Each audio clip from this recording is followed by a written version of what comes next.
분만실앞 복도는 조용했습니다. 서연은 벽에 등을 기댄 채 스마트폰 화면을 내려다보고 있었습니다. 전화 연결 실패. 세 번째였습니다.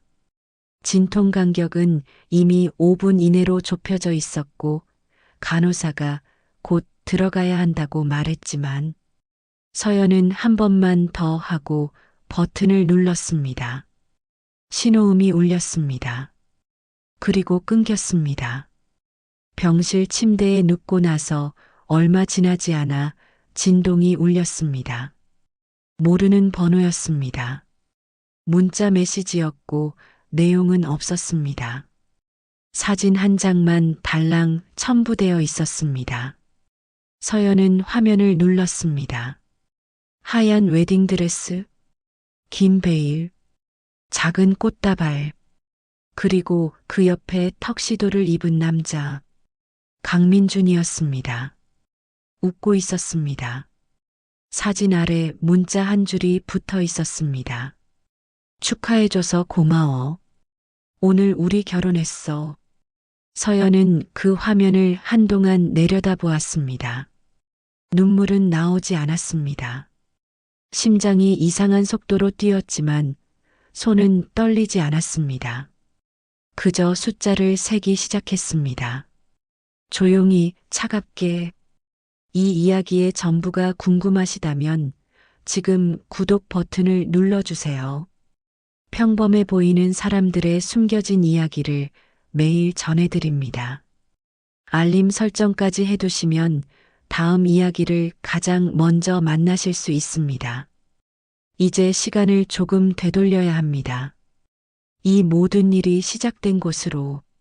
서연이 강민준을 처음 만난 것은 그녀가 32살이던 해의 초가을이었습니다. 장소는 작은 스타트업 네트워킹 행사였고 서연은 그날 자신이 참석자인지 관찰자인지 모를 태도로 구석에 서 있었습니다. 음료를 손에 들고 있었지만 마시지는 않았고 명함을 받았지만 대부분 가방 안에 넣지 않았습니다. 민준이 먼저 다가왔습니다. 요즘 어떤 프로젝트 보고 계세요? 라고 그가 물었을 때 서연은 잠깐 그를 바라봤습니다.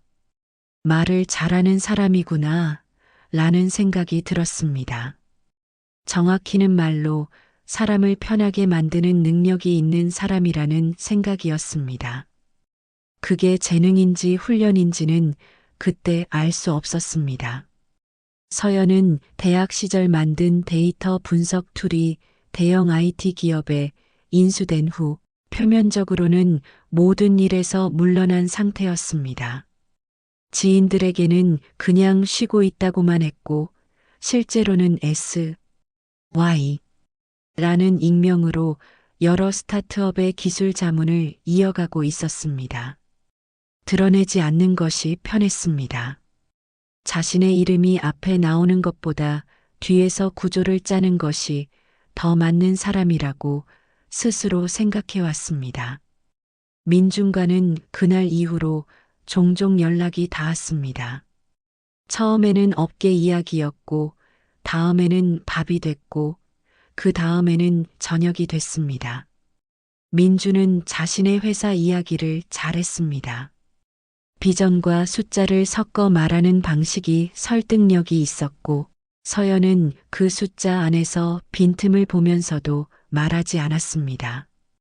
아직은 때가 아니라고 생각했습니다. 함께 살기 시작한 것은 그로부터 8달 후였습니다. 민준이 먼저 제안했고 서연은 짧게 생각한 뒤 그러자고 했습니다. 혼인신고는 없었고 결혼식도 없었습니다. 민주는 지금 회사가 너무 중요한 시기라고 했습니다. 서연은 그 말을 받아들였습니다. 형식보다 실질이 중요하다고 스스로에게 몇 번 말했습니다. 민준의 회사가 처음 위기를 맞은 것은 함께 살기 시작한 지 석 달째였습니다. 핵심 개발자가 갑자기 이직을 선언했고 서비스 안정성 문제가 연달아 터졌습니다. 민주는 밤마다 소파에 앉아 아무 말 없이 있다가 한숨을 쉬었습니다. 서연은 그의 이야기를 들으면서 동시에 회사 구조를 머릿속으로 분해했습니다. 문제는 서버 아키텍처였습니다. 초기 설계가 잘못되어 있었고 트래픽이 일정 수준을 넘으면 응답이 지연되는 구조였습니다. 서연은 사흘 동안 밤에 노트북을 열었습니다. 민준이 잠든 후 아무도 모르게 코드를 다시 짰습니다. 익명 계정으로 수정 사항을 전달했고 회사 개발팀은 이를 반영했습니다. 다음 주 월요일 서비스가 안정됐습니다. 민주는 직원들 앞에서 발표했습니다. 지난주에 제가 밤새 구조를 다시 검토했습니다. 서연은 그날 저녁 유튜브에 올라온 사내 발표 영상을 재생하다가 그 장면에서 멈췄습니다. 다시 재생했습니다. 그리고 화면을 껐습니다. 억울하지 않았냐고 묻는다면 거짓말이 됩니다. 다만 그것을 꺼내서 무엇을 바꿀 수 있는지 알 수 없었습니다.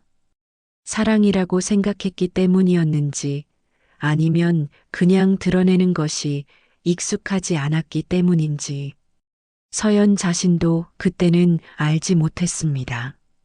민준의 어머니를 처음 만난 것은 함께 살기 시작한 지 2달째 되던 주말이었습니다. 장소는 강남 쪽의 한 식당이었고 민주는 그날 아침부터 넥타이를 고르며 긴장한 기색이 역력했습니다. 서연은 단정한 옷을 입고 작은 선물 하나를 챙겼습니다. 무난한 것을 골랐습니다. 튀지 않는 것이 좋을 것 같았습니다. 강 여사는 식당 안쪽 자리에 이미 앉아 계셨습니다. 서연이 인사를 드리자 미소를 지으셨습니다. 하지만 그 미소에는 온도가 없었습니다. 눈이 웃지 않았습니다. 서연은 그것을 알아챘지만 내색하지 않았습니다. 자리에 앉았습니다. 식사 내내 강 여사는 민준에게만 말씀하셨습니다. 요즘 회사는 어떠니? 밥은 잘 먹고 다니니? 그 프로젝트 잘 됐다며. 서연은 그 대화 안에 없었습니다. 물리적으로는 같은 테이블에 앉아 있었지만 대화의 구조 안에서 서연의 자리는 처음부터 비어 있었습니다. 한 번은 서연이 조심스럽게 끼어들었습니다. 저도 IT 쪽 일을 좀 했었는데 민준 씨 회사 방향이 흥미롭더라고요. 강 여사는 잠깐 서연을 바라보셨습니다. 그리고 민준에게 고개를 돌리며 말씀하셨습니다. 그래, 요즘 투자 분위기는 어떠니? 서연의 말은 그대로 공중에 떠다니다 사라졌습니다. 집으로 돌아오는 차 안에서 서연은 아무 말도 하지 않았습니다. 민준도 먼저 꺼내지 않았습니다. 서연은 창밖을 바라보며 생각했습니다. 반박해서 무엇이 달라지는가? 설명해서 무엇이 바뀌는가? 인정받지 못한 자리에서 인정을 구하는 일이 얼마나 소모적인지 서연은 이미 알고 있었습니다. 그래서 그냥 두었습니다.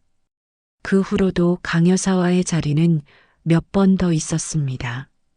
명절이 있었고 민준 생일이 있었고 특별한 이유 없는 식사도 있었습니다. 자리마다 구조는 같았습니다. 강 여사는 민준에게만 말했고 서연은 조용히 앉아 있었습니다. 어느 날은 강 여사가 민준에게 말씀하셨습니다. 여자가 너무 말이 없으면 속을 알 수가 없어서 불편하다. 민준은 웃으며 어머니, 그게 서연이 스타일이에요. 했고 강 여사는 그냥 흘려들으셨습니다. 서연은 그 말을 듣고 있었습니다. 말이 없는 게 아니었습니다. 말에도 들리지 않는 구조 안에 있었던 것이었습니다. 박지수를 민준에게 소개한 건 서연이었습니다. 대학 동기였고 사람이 밝고 처세술이 좋아서 업계 쪽에 연결해주면 도움이 될 것 같았습니다. 지수는 서연보다 훨씬 잘 웃었고 처음 만난 사람도 금방 편하게 만드는 재주가 있었습니다. 민준도 지수를 좋아했습니다. 셋이 함께 밥을 먹거나 가벼운 자리를 갖는 일이 생겼습니다. 그 무렵 지수가 민준의 회사에 관심을 보이기 시작했습니다.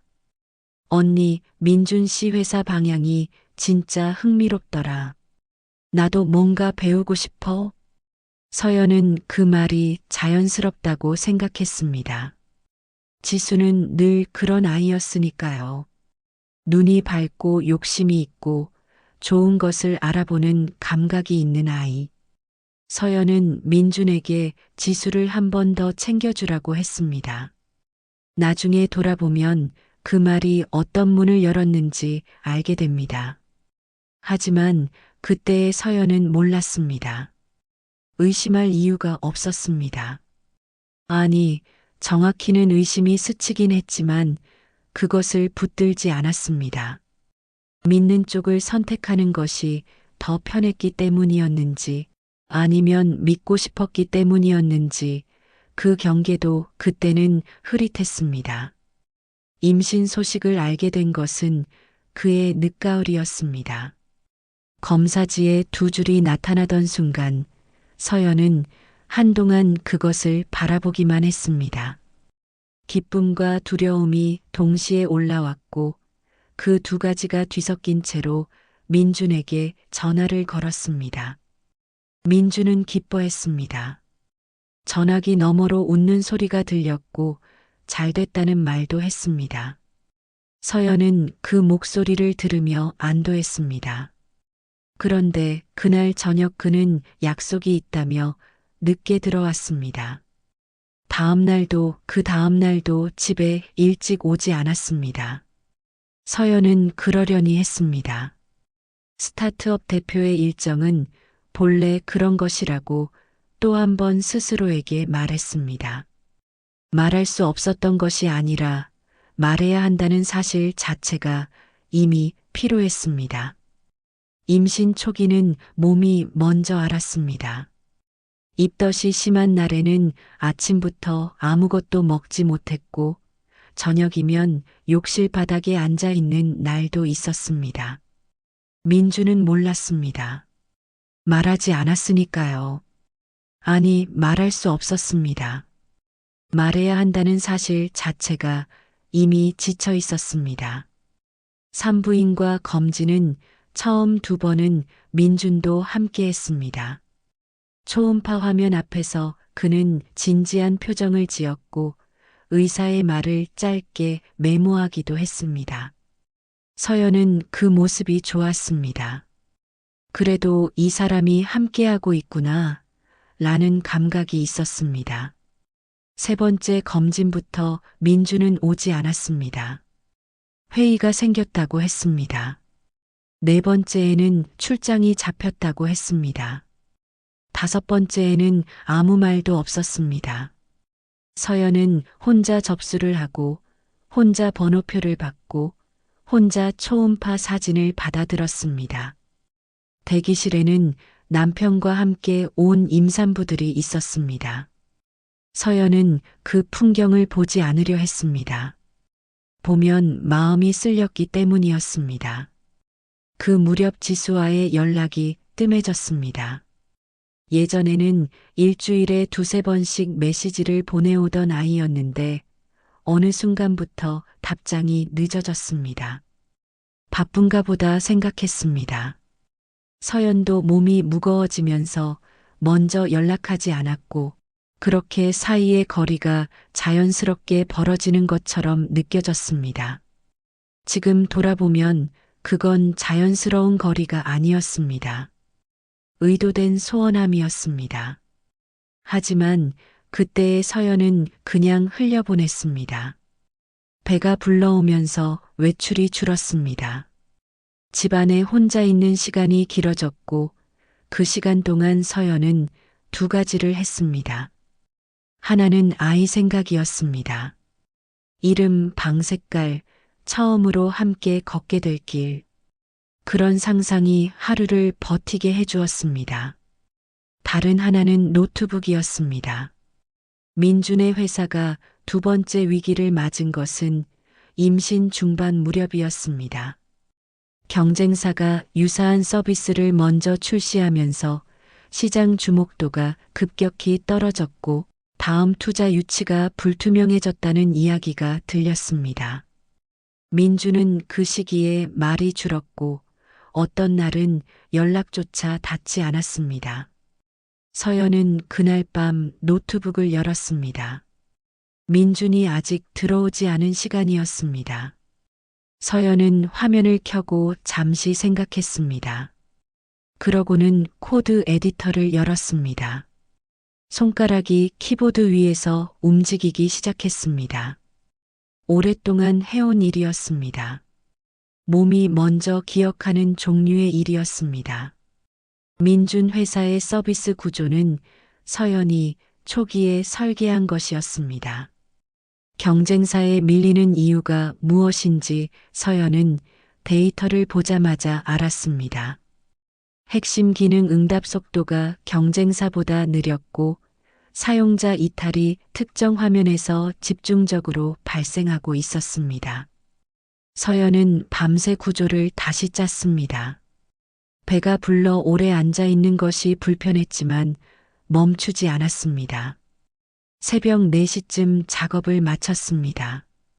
익명 계정으로 수정 사항을 전달하고 노트북을 닫았습니다. 배 위에 손을 얹었습니다. 아이가 움직였습니다. 서연은 그 감각에 잠시 집중했습니다.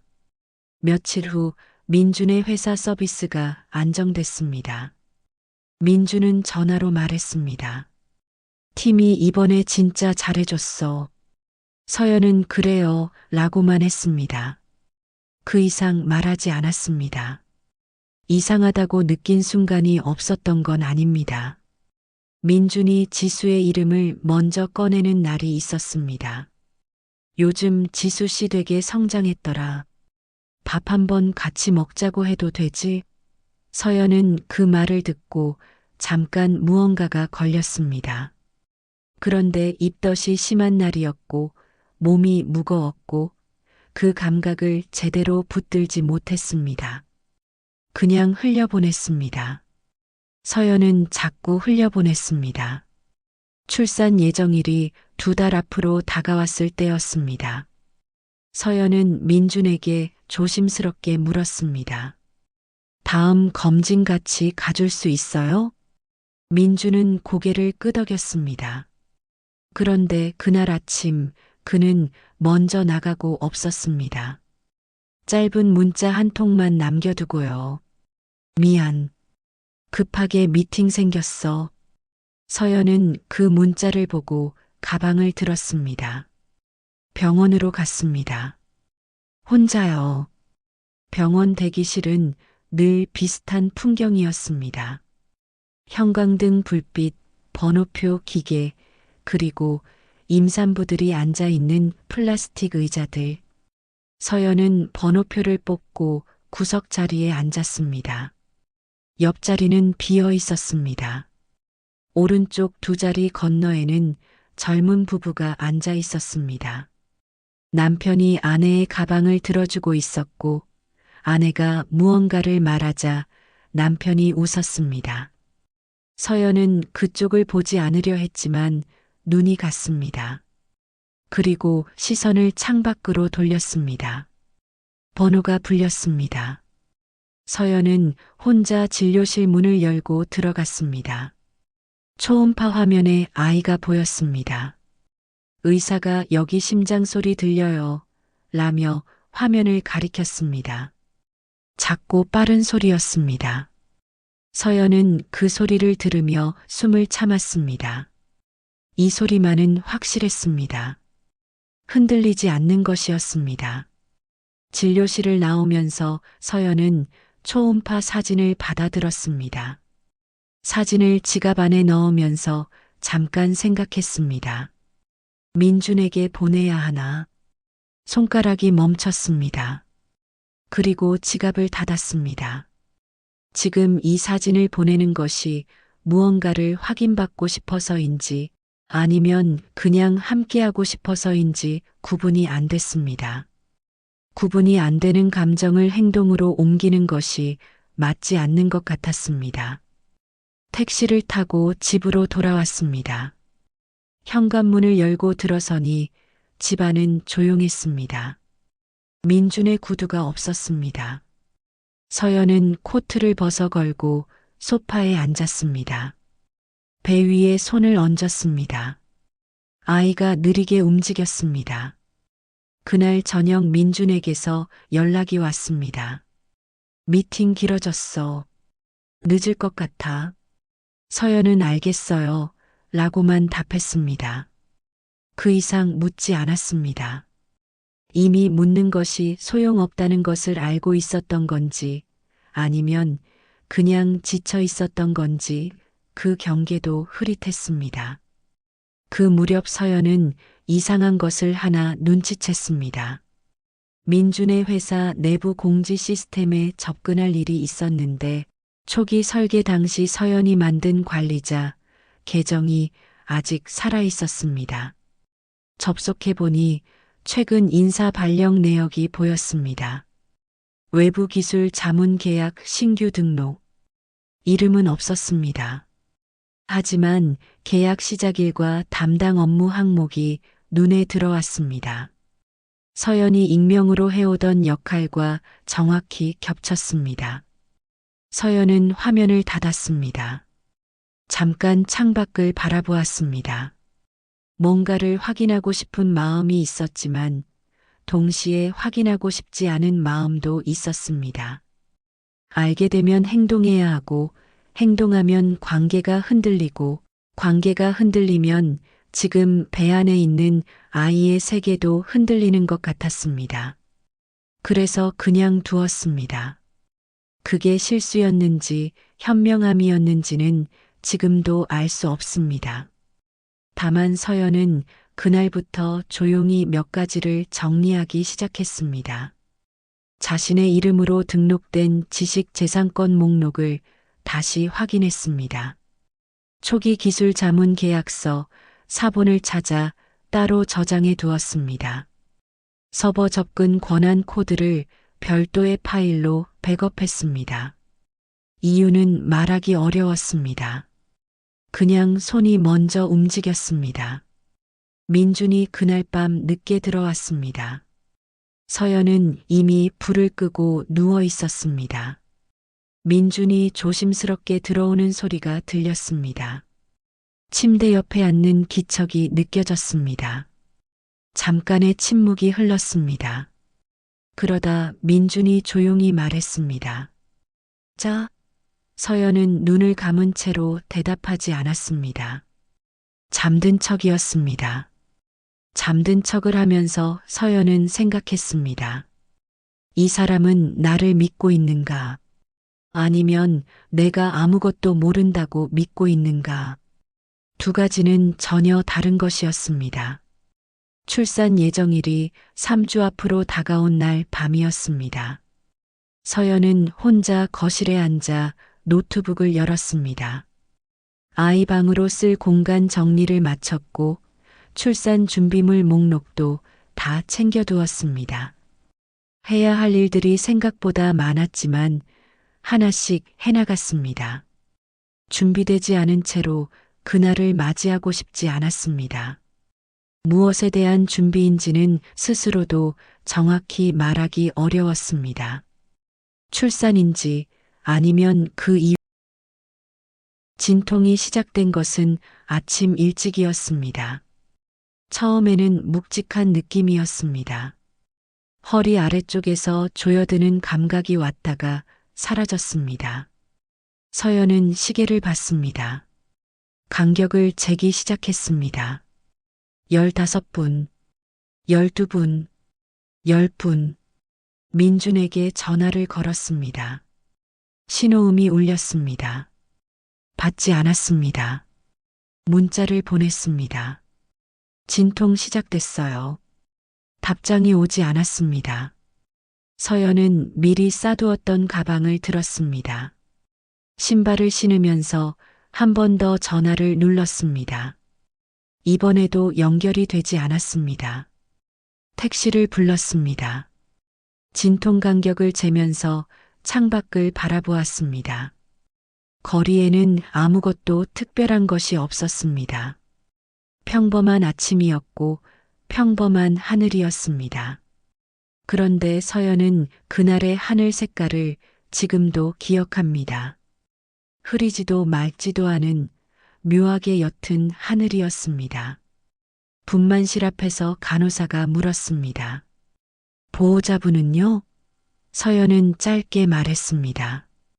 연락 중이에요. 간호사는 잠깐 서연을 바라보다가 말없이 차트에 무언가를 적었습니다. 그 눈빛이 동정인지 당혹인지 서연은 굳이 구분하려 하지 않았습니다. 아이가 세상에 나온 것은 그로부터 몇 시간 후였습니다. 서연은 혼자였지만 이상하게도 그게 더 편했습니다.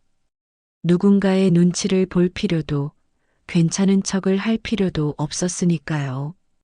아이의 얼굴을 처음 보던 순간 서연은 말을 잃었습니다. 작고 쪼글쪼글한 얼굴이었고 눈은 꼭 감겨 있었습니다. 간호사가 아이를 품에 안겨줄 때 서연은 숨을 참았습니다. 그 무게, 그 온기. 세상에서 자신이 가장 잘한 일이 있다면 바로 이 순간이라고 생각했습니다. 병실로 옮겨진 뒤 서연은 누운 채로 천장을 바라보았습니다. 몸은 무거웠고 팔다리는 말을 잘 듣지 않았습니다. 아이는 옆 신생아 침대에서 자고 있었습니다. 서연은 눈을 감으려던 찰나에 진동을 느꼈습니다. 모르는 번호였습니다. 문자 메시지였습니다. 내용은 없었고 사진 한 장만 첨부되어 있었습니다. 서연은 처음엔 스팸인가 싶어 무심코 사진을 눌렀습니다. 그리고 그 자리에서 굳어버렸습니다. 하얀 웨딩드레스, 긴 베일, 작은 꽃다발, 환하게 웃는 얼굴. 그 웃음이 낯익었습니다. 너무나 낯익었습니다. 박지수였습니다. 그리고 그 옆에 턱시도를 입은 남자, 강민준이었습니다. 사진 아래 문자 한 줄이 붙어 있었습니다. 축하해줘서 고마워. 오늘 우리 결혼했어. 서연은 화면을 확대했습니다. 배경이 보였습니다. 호텔 연회장이었고 테이블마다 꽃이 장식되어 있었습니다. 하객들이 줄지어 서 있었습니다. 민주는 웃고 있었습니다. 지수도 웃고 있었습니다. 행복해 보였습니다.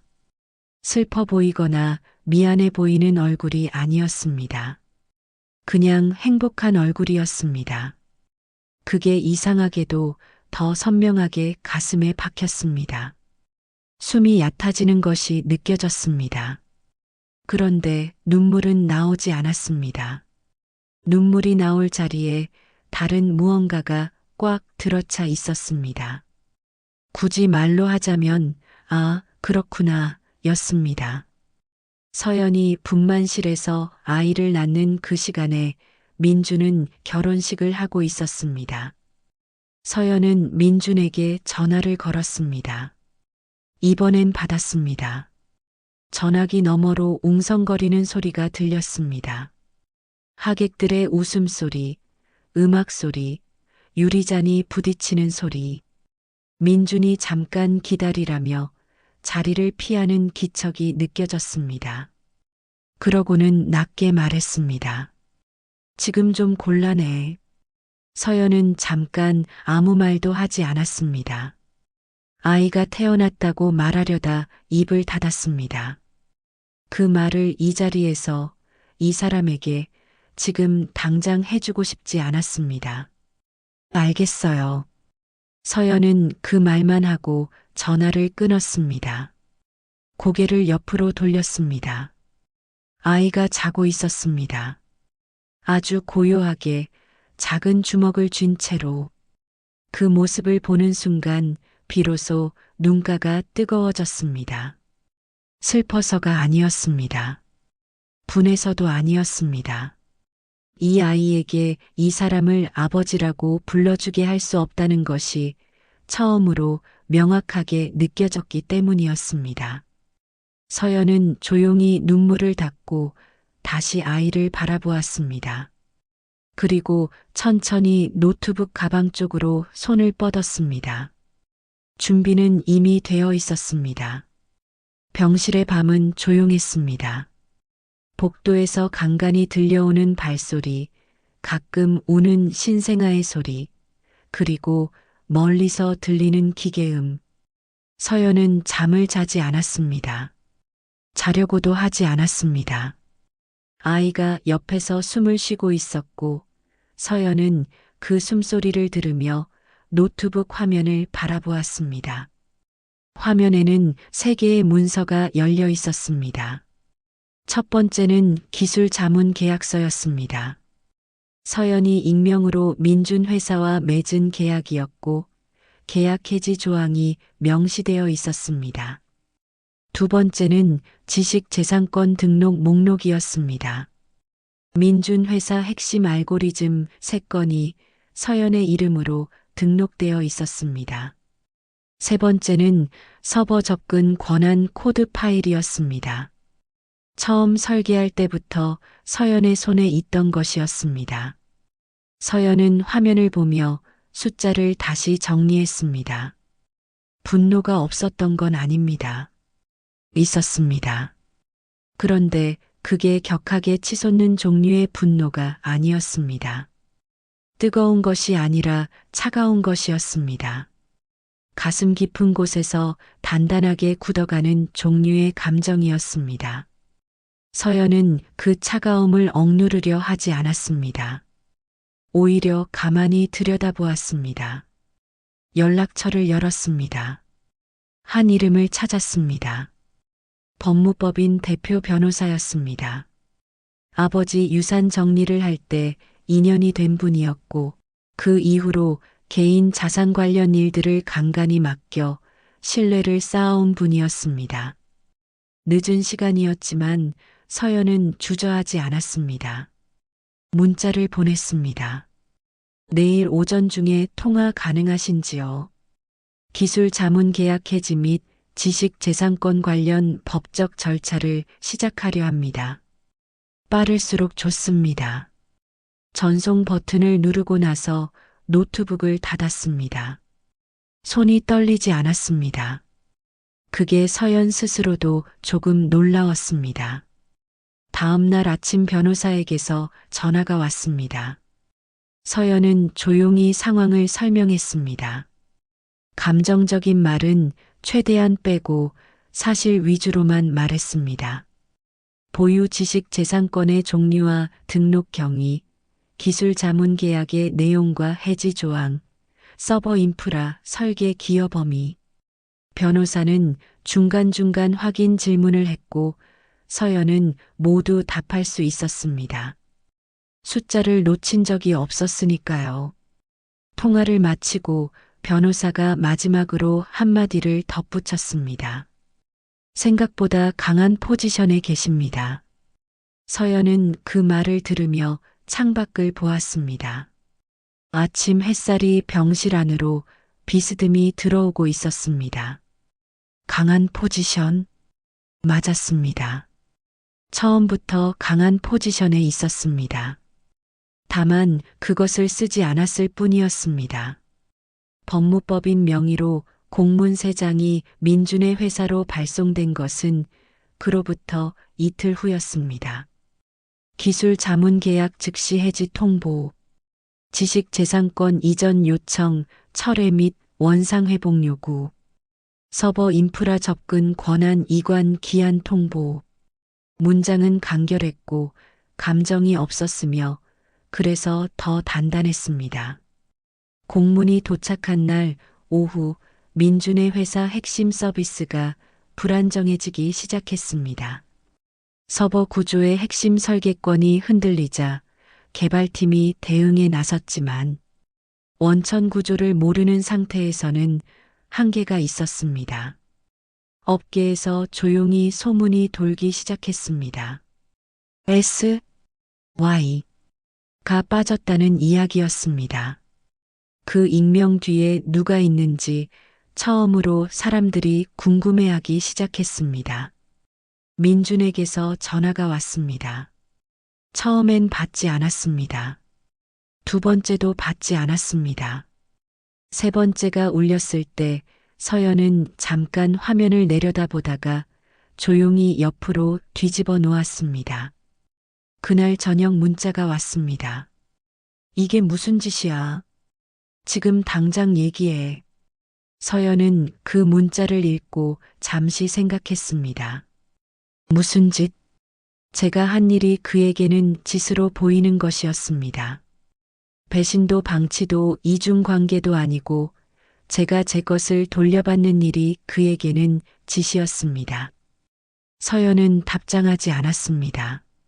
할 말은 이미 공문 안에 전부 들어 있었으니까요. 아이가 작은 소리를 냈습니다. 칭얼거리는 것도 아니고 우는 것도 아닌 그냥 숨을 고르는 것 같은 소리였습니다. 서연은 손을 뻗어 아이의 작은 배 위에 살며시 얹었습니다. 오르내리는 숨결이 손바닥에 느껴졌습니다. 이상하게도 그 순간 모든 것이 단순해졌습니다. 배신도 분노도 모멸감도 그것들이 사라진 건 아니었습니다. 다만 아이의 숨결이 그것들보다 더 실감났습니다.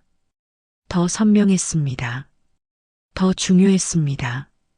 지수에게서 연락이 온 것은 공문이 발송되고 사흘째 되던 날이었습니다. 처음엔 문자였습니다. 언니, 저예요. 잠깐 통화할 수 있어요? 서연은 그 문자를 보고 한동안 아무것도 하지 않았습니다. 지수, 그 이름을 마음속에서 한번 불러봤습니다. 언니처럼 따르던 후배. 서연의 연락처로 민준을 처음 알게 된 아이. 서연이 분만실에 있던 시간에 웨딩드레스를 입고 서 있던 사람. 전화를 받지 않았습니다. 두 번째 문자가 왔습니다. 언니, 저 아무것도 몰랐어요. 오해하지 말아줘요. 서연은 그 문장을 3번 읽었습니다. 아무것도 몰랐다. 민준에게 사실관계에 있는 사람이 있다는 것을, 그 사람이 지금 아이를 낳을 시간이라는 것을 단 한 번도 의심하지 않았다는 뜻인데 서연은 그것을 믿기가 어려웠습니다. 하지만 그게 지금 중요한 건 아니었습니다. 지수를 탓하거나 지수와 싸우는데 쓸 에너지가 서연에게는 없었습니다. 아이의 젖을 먹여야 했고 퇴원 준비를 해야 했고 앞으로 살아갈 집을 정리해야 했습니다.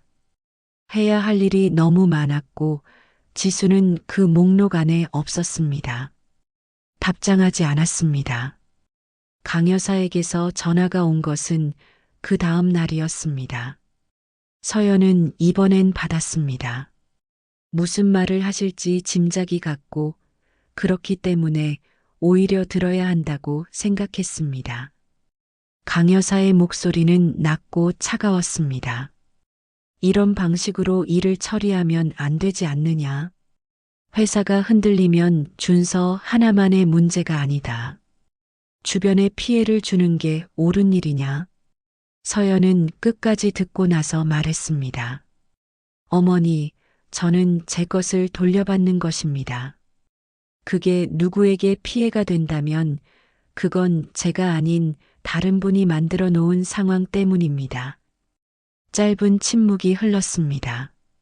강 여사는 그 말에 반박하지 않으셨습니다.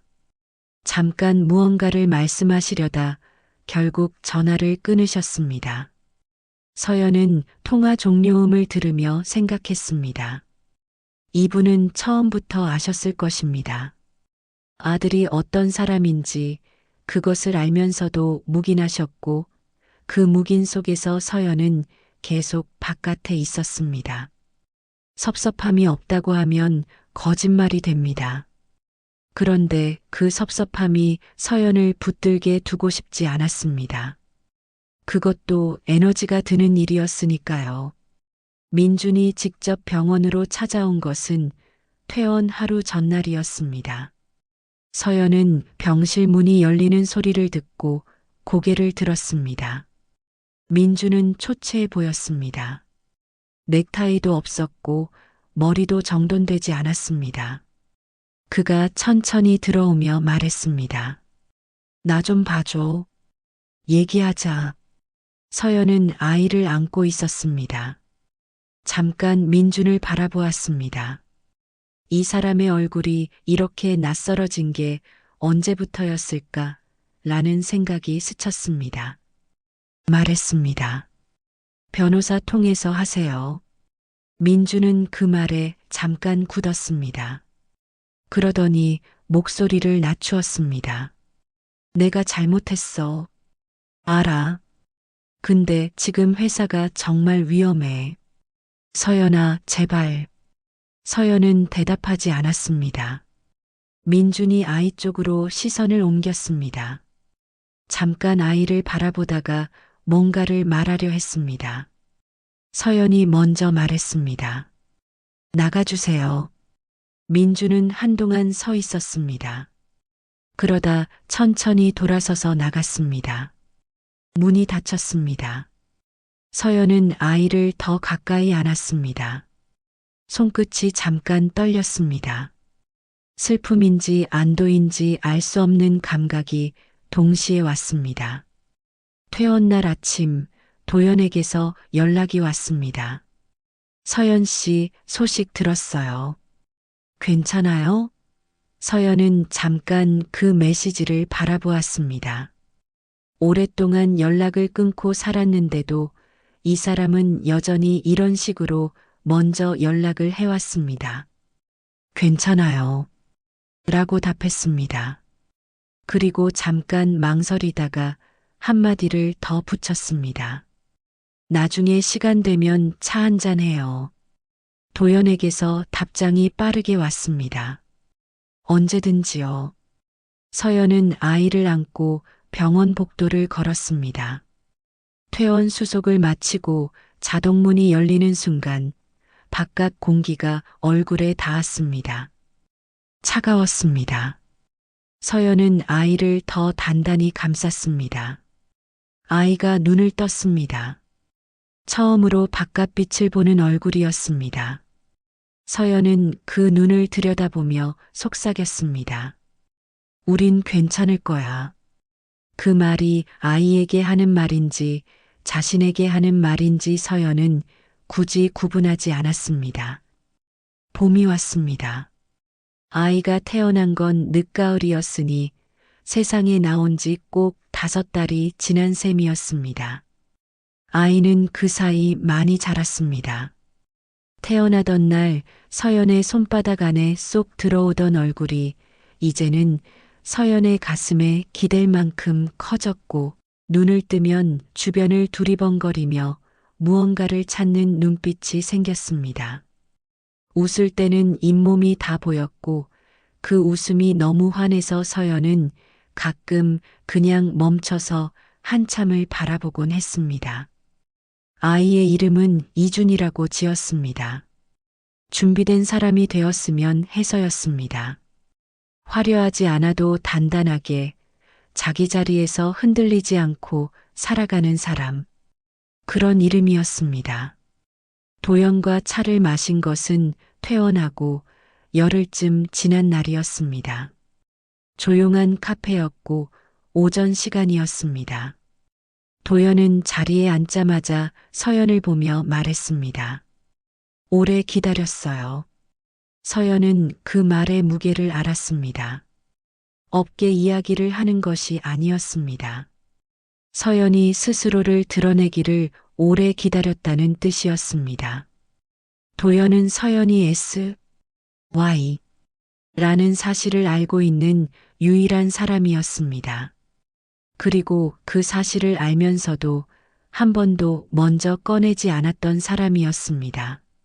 서연이 준비될 때까지 그냥 두었던 사람이었습니다. 도연이 명함을 테이블 위에 내밀었습니다. 서연은 잠깐 그것을 바라보다가 천천히 집어들었습니다. 이제 이름 걸고 해요. 도연이 말했습니다. 서연 씨 실력이면 충분해요. 충분한 게 아니라 넘쳐요. 서연은 명함을 손 안에 쥐었습니다. 오래전에 누군가에게 들었어야 했던 말이었습니다. 민중 곁에 있는 동안 단 한 번도 들은 적 없는 말이었습니다. 눈물이 나올 것 같았습니다. 그런데 나오지 않았습니다. 대신 입가에 아주 작은 미소가 생겼습니다. 서연 자신도 눈치채지 못할 만큼 작은 것이었지만 도연은 그것을 보고 조용히 자기 커피잔을 들었습니다. 법인 설립 서류에 처음 아이 이름을 넣었을 때 서연은 잠깐 손을 멈췄습니다. 이준. 두 글자가 서류 위에 또렷하게 찍혀 있었습니다. 이 아이를 위해 서연이 할 수 있는 가장 단단한 일이 무엇인지 오래 생각해 왔고 그 답이 이것이었습니다. 아이 이름으로 세운 회사, 아이를 위해 쌓아가는 기반, 누가 보태준 것도 누가 허락해준 것도 아닌 서연이 마련하는 토대, 회사 이름은 이준랩이었습니다. 대표이사 이서연, 처음으로 자신의 이름을 내걸었습니다. 론칭 행사는 크지 않았습니다. 작은 공간에 업계 관계자 몇십 명이 모였고 도연이 사회를 맡았습니다. 서연은 무대 뒤에서 준이를 안고 있었습니다. 도연이 다가와서 말했습니다. 같이 나가요. 서연은 잠깐 아이를 바라보았습니다. 그리고 고개를 끄덕였습니다. 무대 위로 걸어나갔습니다. 조명이 얼굴에 닿았습니다. 서연은 한 팔로 준이를 안고 다른 손으로 마이크를 쥐었습니다. 등 뒤로 이준랩이라는 글자와 대표이사 이서연이라는 이름이 선명하게 보였습니다. 출산실에서 혼자 조명도 없이 누워있던 그 자리가 지금은 아이와 함께 세상 앞에 서는 자리가 되어 있었습니다. 서연은 마이크를 들고 말했습니다. 오래 숨어 있었습니다. 이제 나왔습니다. 짧은 말이었습니다. 설명도 없었고 사연도 없었습니다. 그런데 그 짧은 말에 사람들이 조용해졌습니다. 누군가는 박수를 쳤습니다. 서연은 준이를 더 가까이 안았습니다. 준이가 조명을 향해 손을 뻗었습니다. 잡히지 않는 것을 향해 계속 손을 뻗는 그 모습이 귀여워서 서연은 웃었습니다. 오래간만에 나오는 웃음이었습니다. 민준에 대한 소식은 이따금 바깥에서 들려왔습니다. 회사는 결국 매각 수순을 밟았다는 이야기, 지수와의 관계도 순탄치 않다는 이야기. 서연은 그 소식들을 듣고도 크게 동요하지 않았습니다. 안타까운 마음도 통쾌한 마음도 솔직히 말하면 크지 않았습니다. 그냥 그렇구나 였습니다. 그 사람의 이야기가 점점 서연과 멀어지고 있다는 감각. 그게 오히려 자연스러웠습니다. 어느 봄 오후 서연은 준이를 유모차에 태우고 동네를 산책했습니다. 벚꽃이 조금씩 지고 있었습니다. 바람이 불 때마다 꽃잎이 떨어졌고 유모차 위에도 하나 둘 내려앉았습니다. 준이는 그것을 보며 손을 뻗었습니다. 서연은 걸음을 멈추고 무릎을 굽혀 아이 눈높이로 내려앉았습니다. 눈이 마주쳤습니다. 준이가 환하게 웃었습니다. 잇몸이 다 보이는 그 웃음으로 서연은 아이의 작은 손을 양손으로 감쌌습니다. 따뜻했습니다. 언제나 따뜻했습니다. 그리고 속삭였습니다. 너는 절대 누구의 그림자로 살지 않을 거야. 그 말은 아이에게 하는 말이었지만 동시에 오래전에 자신에게 하는 말이기도 했습니다. 숨어있던 시간의 자신에게, 드러내지 않는 것이 편하다고 믿었던 자신에게, 말해도 들리지 않는 구조 안에서 조용히 버텨왔던 자신에게. 살다 보면 어떤 사람은 상처를 주기 위해 오는 게 아닌데도 결과적으로 깊은 흔적을 남기고 갑니다.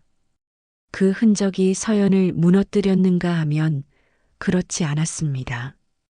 오히려 그 아픔이 서연을 더 정확한 사람으로 만들었습니다. 내가 원하는 것이 무엇인지, 내가 지킬 것이 무엇인지, 이제는 흔들리지 않고 말할 수 있었습니다. 버텨낸 사람은 압니다. 혼자서도 설 수 있다는 것을. 무너질 것 같던 날들을 지나고 나면 자신이 생각보다 훨씬 단단하다는 것을. 서연은 이서연이었습니다. 아이의 엄마이고 한 회사의 대표이고 처음으로 자기 이름을 내걸고 살아가는 사람이었습니다. 누군가의 그늘 안에 있지 않아도, 누군가의 인정을 받지 않아도 서연은 여기 있었습니다. 봄바람이 불었습니다.